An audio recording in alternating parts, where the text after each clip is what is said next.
So firstly, I think what's important is education and the role of critical thinking and analytical thinking in it.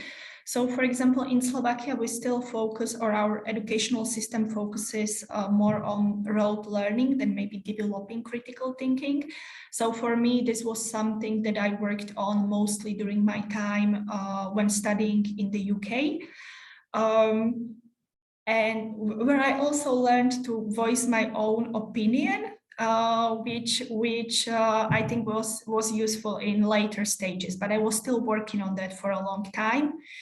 And then another thing is the importance of role models, of course. Maybe being, it's always, or I think it's always easier if you already know what you want to do. So for me, it was easy because as of the age of 16, I knew that this is what I wanted to do. So then it's much easier to plan your next career moves or education or anything else that you need to do to get there. And then, what helped me to a great extent was self-awareness, because when I was younger, I had a huge imposter syndrome and all these kind of things. So I think that as we build self-awareness, you learn what you're good at and what you need to develop or improve at. It really helps. But then it really helps if you also realize that you don't need to be perfect, which is oftentimes something that as women, we want to be perfect at or please people. So just the realization that it's okay if you don't know everything in the world, because then you couldn't start really with.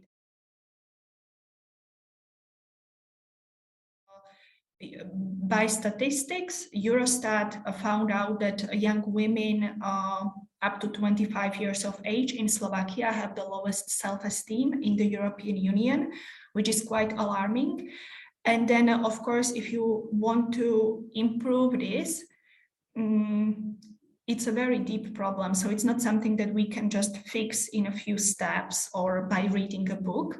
And I think that what is very important is to destigmatize mental health care or mental health awareness as well.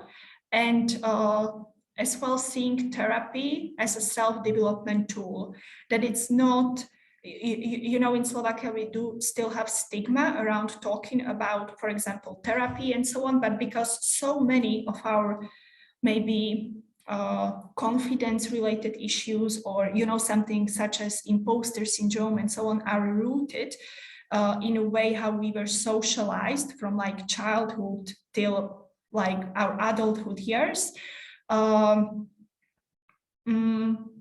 It is deep, and it helps if you have someone who can help you overcome that, for example, by therapy, and that therapy can help you to being more self-aware in a sense that you understand yourself, you understand your motivations, you understand why certain things may make you feel uncomfortable as well, and you know how to work with it effectively.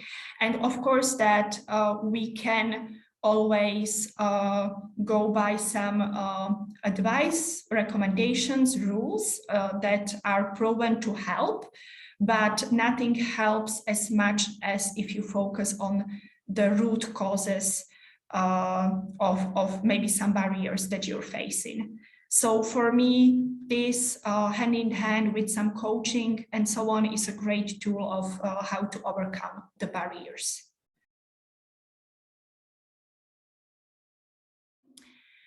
I think also the advice would vary depending on who you're speaking to, because I think that, of course, there's a difference in the cultural settings that we come from. So, for example, maybe in our post-communist countries in this region and so on, challenges may differ from the challenges in Western Europe. But generally, I would say that if you're looking for ways of how to advance your leadership, I think finding a mentor is the greatest shortcut. And many young women or women in general may be shy to ask, but in my experience, you can ask literally anyone, like top class in your field. And usually people are very happy to work as your mentor, to meet with you. And, you know, we are just happy that we have something that we can pass on to other people. So I think that would be one thing. Another thing, as I said, therapy. We always talk about therapy, coaching, and so on. These are great tools. But also, it's important that we don't want to be perfect and everything, and don't just wait, because oftentimes we wait till we think we need to get all the expertise that there is in this field.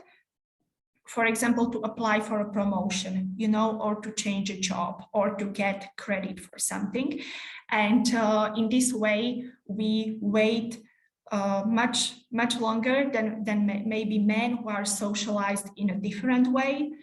So it's important to know that, as we said, you know, there is this KPMG study that says that a man just needs 60% compliance with the criteria to apply for a job. So also for us to just realize that 60% may be enough, you know, that we don't need to be twice as good. And to also realize that we are not here to please everyone around us.